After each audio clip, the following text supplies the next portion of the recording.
واللہ واللہ واللہ اعوذ باللہ من الشیطان الرجیم بسم اللہ الرحمن الرحیم السلام علیکم ورحمۃ اللہ وبرکاتہ۔ عزیز ناظرین، آج کی اس پوڈ کاسٹ میں ہم آپ کا IYF کی جانب سے خیر مقدم کرتے ہیں۔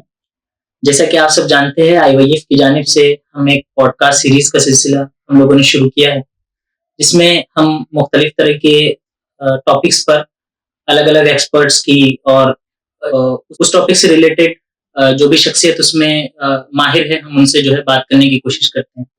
ابھی آپ نے پچھلے ہفتے ہی ہمارے چینل پر ایک ویڈیو دیکھی ہوگی، جس میں ہم نے فالس آئیڈیالوجیز یعنی باطل نظریات کا ایک مختصر سا تعارف جو ہے آپ لوگوں کے سامنے پروفیسر یوسف امین سر کے ذریعے سے جو ہے پیش کیا تھا۔ انشاءاللہ آج اسی کی ایک کڑی ہے، جس میں ہم اور کھل کر ان نظریات کو جو ہے وہ جاننے کی کوشش کریں گے، کیسے اسلام کو جو ہے ان چیلنجز کا سامنا ہے اور کیسے اسلام جو ہے ان چیلنجز کے جوابات دے سکتا ہے۔ ساتھ ہی ساتھ ہم جو ہے تھوڑا ڈیپ میں اس چیز کو سمجھنے کی کوشش کریں گے کہ کیسے ان نظریات کی جو ہے وہ بنیاد ہے، یا یہ کیسے جو ہے وہ آج دنیا کے اندر جو ہے وہ ان کی چلت پھرت ہے، اور کیسے جو ہے یہ اپنے تمام کام جو ہے وہ سر انجام دیتے ہیں۔ تو یہ تمام چیزیں جاننے کے لیے آج ہمارے ساتھ ہمارے گیسٹ موجود ہے پروفیسر یوسف امین سر۔ میں آپ کا ہمارے اس پوڈ کاسٹ میں خیر مقدم کرتا ہوں۔ السلام علیکم ورحمۃ اللہ۔ وعلیکم السلام ورحمۃ اللہ، شکریہ۔ جی سر، ہم انشاءاللہ آج جو کچھ ہمارا پہلی ویڈیو ہوئی تھی، جس کے اندر ہم لوگوں نے ایک بریف انٹروڈکشن دیکھا تھا فالس آئیڈیالوجیز کا، اس میں ہم نے بہت ساری چیزیں دیکھی تھی، الگ الگ نظریات کو جو ہے مختصر سے انداز میں آپ نے بہتر انداز میں سمجھایا تھا۔ اسی میں سب سے پہلی چیز یہ ہے کہ مادہ پرستی کا جو معاملہ ہے، یا ہم یہ دیکھتے ہیں کہ پوری دنیا جو ہے وہ کسی نہ کسی صورت تمام تر ان کی چیزیں جو ہے وہ مادے کی گرد جو ہے وہ جمع ہو گئی ہے۔ تو اگر آپ مختصر سے انداز میں مٹیریلزم کے بارے میں کچھ بات اگر رکھ سکتے۔ بسم اللہ الرحمن الرحیم۔ دیکھیے، مادہ پرستی کے تعلق سے سب سے بنیادی چیز یہ سمجھی جانی چاہیے کہ بنیادی طور پر مادہ پرستی ایجابی ہونے کی بجائے سلبی، پازیٹیو ہونے کی بجائے نیگیٹو، اس میں مادے کی مدہ سرائی اتنی نہیں ہے جتنا کہ خدا کا انکار، خدا اور آخرت اور روحانیت کا انکار، یہ زیادہ بڑی حقیقت ہے مادہ پرستی کی بنسبت اس کے کہ مادے کی کچھ مدہ سرائی ہو، اور مادے کو کل حقیقت قرار دیا جاتا ہے کیونکہ اس کے نتیجے میں خدا سے اور آخرت سے اور انسان کی روح سے اور اعلیٰ جو معروضی ہے آبجیکٹیو مورل ویلیوز ہیں، ہائی ویلیوز ہیں، ان سب سے آزادی مل جائے۔ تو ایک سب سے بنیادی بات تو یہ سمجھنا چاہیے کہ مادہ پرستی بنیادی طور پر ایک منفی نظریہ ہے، نمبر ایک۔ نمبر دو، اس کی ایک مختصر سی تاریخ یہ ہے کہ ہر تہذیب میں کم از کم جہاں تک ہماری معلومات ہے ایک نہ ایک عنصر مادہ پرستی کا رہا۔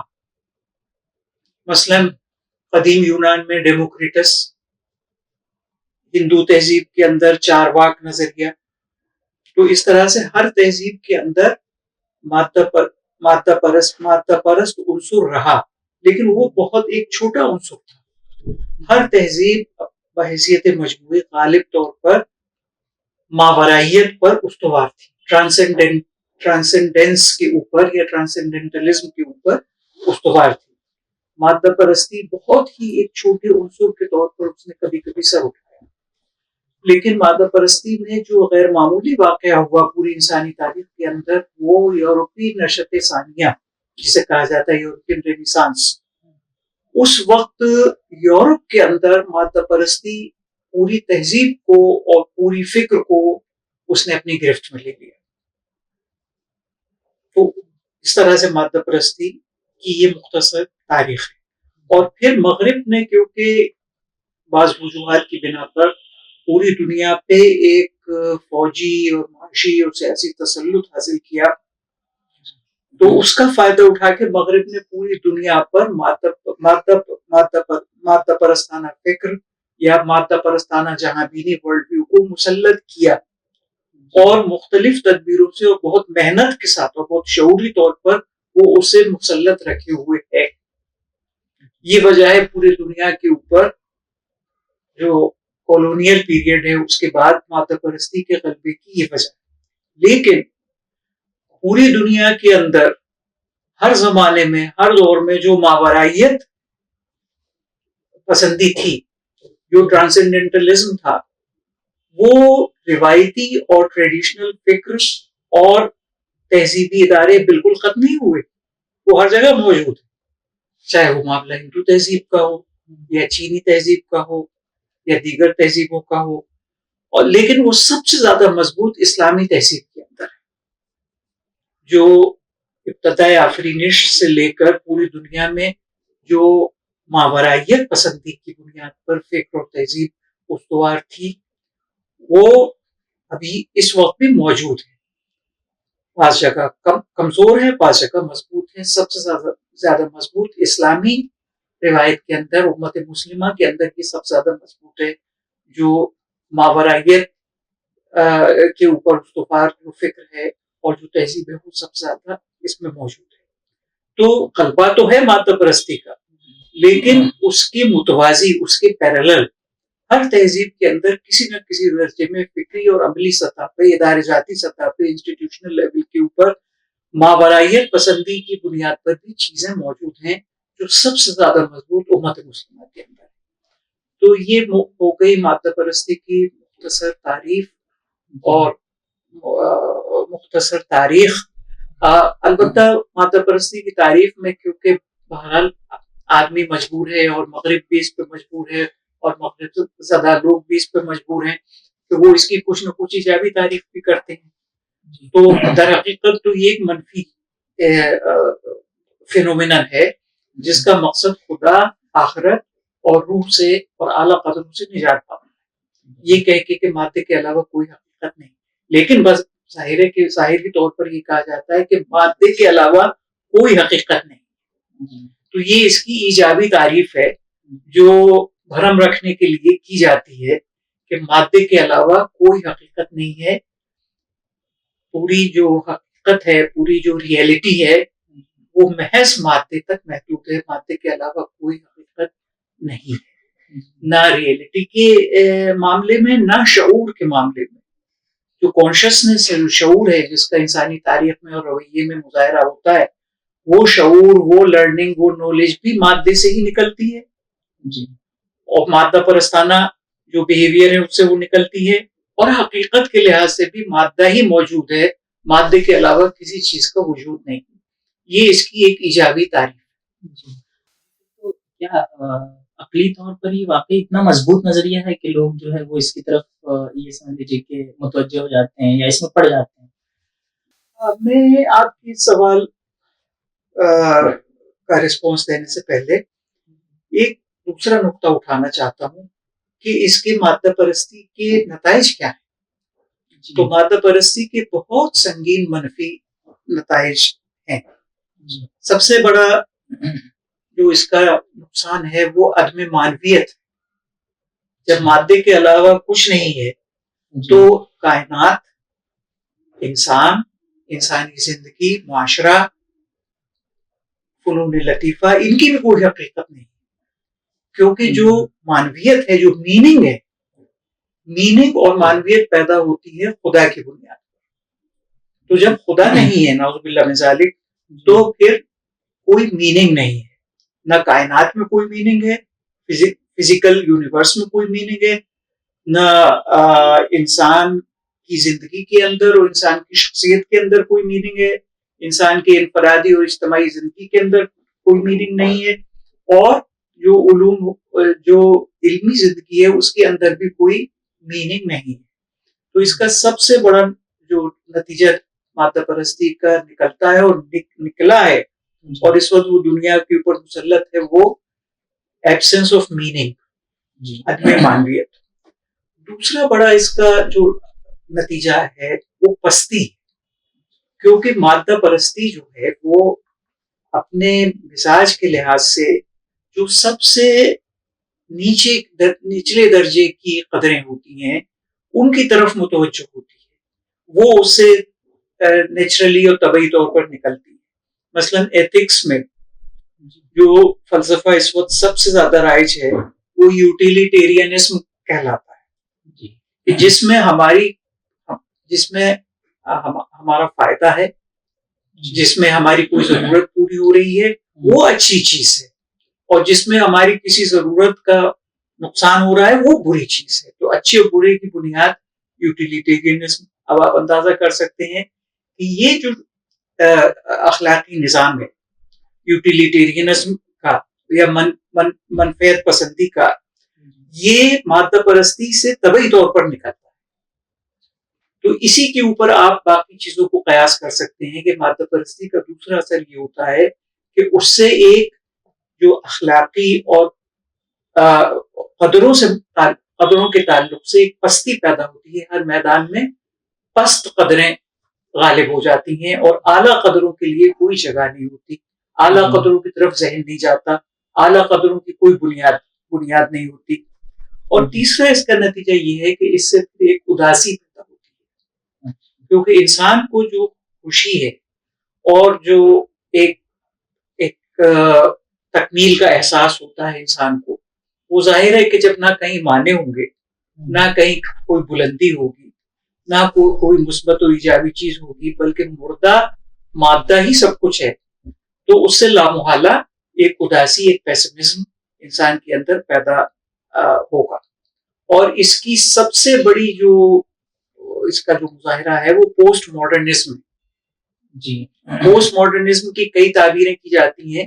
بنیادی تعبیر پوسٹ ماڈرنزم کی ریلیٹیوزم, یعنی کسی چیز کی ہم کوئی تعریف نہیں کر سکتے, نہ انسانی زندگی کی نہ کائنات کی. کوئی قطعی تعریف, قطعی ڈیفینیشن ہم نہیں کر سکتے. ہر چیز اضافی ہے, ہر چیز ریلیٹیو ہے. انسانی فائدوں اور انسانی جو جذبات ہیں اور انسانی جو خواہشات ہیں ان کی تکمیل کے لیے انسانوں نے ایک بیانیے نیریٹیوز مرتب کر لیے ہیں. اسی کا نام انہوں نے نالج رکھ لیا ہے, لیکن کہیں کوئی کسی چیز کی ہم کوئی یقینی سرٹین تعریف نہیں کر سکتے, اور یہاں تک کہ کسی چیز کے وجود کا بھی ہم اس بات نہیں کر سکتے. اور پھر اس کے خلابے مل جاتے ہیں قدیم یونانی نظریے سے سولپسزم کا نظریہ, جس میں حقیقت کا کلی انکار یا کم از کم حقیقت کے تعلق سے لا ادریت, ایگنوسٹسزم. I do not know. We cannot say that there is a reality out there. It could merely be a dream, or it could be a hallucination. جیسے کہ ذہنی امراض میں مبتلا لوگوں کو ہیلوسینیشنز ہوتے ہیں, بہت ساری چیزیں نظر آتی ہیں, ان کا حقیقت میں کوئی وجود نہیں ہوتا. تو یہ جو کچھ ہمارے اندر یا باہر ہمیں محسوس ہوتا ہے, یہ خواب بھی ہو سکتا ہے, یہ ایک ہیلوسینیشن بھی ہو سکتا ہے. اس کو سولپسزم کہا جاتا ہے, جو قدیم یونانی نظریہ. یونان میں بھی یہ ایک اقلیتی مکتب فکر کے طور پر موجود تھا قدیم یونان کے اندر, سولپسزم. تو پوسٹ ماڈرنزم کے خلابے سولپسزم سے جا کے مل جاتے ہیں. اور یہ تو آپ مانیں گے کہ آج کل کہا جاتا ہے کہ یہ پوسٹ ماڈرنسٹک دور ہے, پوسٹ ماڈرنزم کا دور ہے. تو اس سے یہ سب باتیں ثابت ہو جاتی ہیں جو میں نے ابھی آپ کے سامنے رکھی, کہ عدم معنویت, پستی اور اداسی, یہ لامحالہ نتائج ہیں مادہ پرستی کے. اب ہم آپ کے اس سوال کی طرف آتے ہیں جو آپ نے سوال اٹھایا تھا. آپ کیا اس کو ایک بار دوہرا سکتے ہیں؟ کیا واقعی جو ہے مادہ پرستی مطلب اتنا زیادہ ایسا نظریہ ہے کہ عقلی طور پر جو ہے وہ اس کو قبول کیا جائے, یا وہ واقعی کوئی مضبوط نظریہ ہم کو نظر آتا ہے یا نہیں؟ مادہ پرستی اکثر زیادہ تر لوگ جو ہے اس میں مبتلا ہے. مادہ پرستی جو ہے وہ عقلی لحاظ سے انتہائی کمزور نظریہ ہے. صرف عقلی ہی نہیں, تجربی یعنی امپیریکل بنیاد, جس سے آج کل اور بھی پسندیدہ سمجھا جاتا ہے. پہلے تو وحی کا انکار کیا گیا, پھر اعلیٰ وجدان کا انکار کیا گیا, اور عقل کی باتیں کی گئیں. لیکن اب تو عقل کا بھی انکار کیا جا رہا ہے, ریزن کا بھی انکار کیا جا رہا ہے. عقل بمعنی ریزن, اس کا بھی انکار کیا جا رہا ہے. اور پوری جو تان ٹوٹ رہی ہے وہ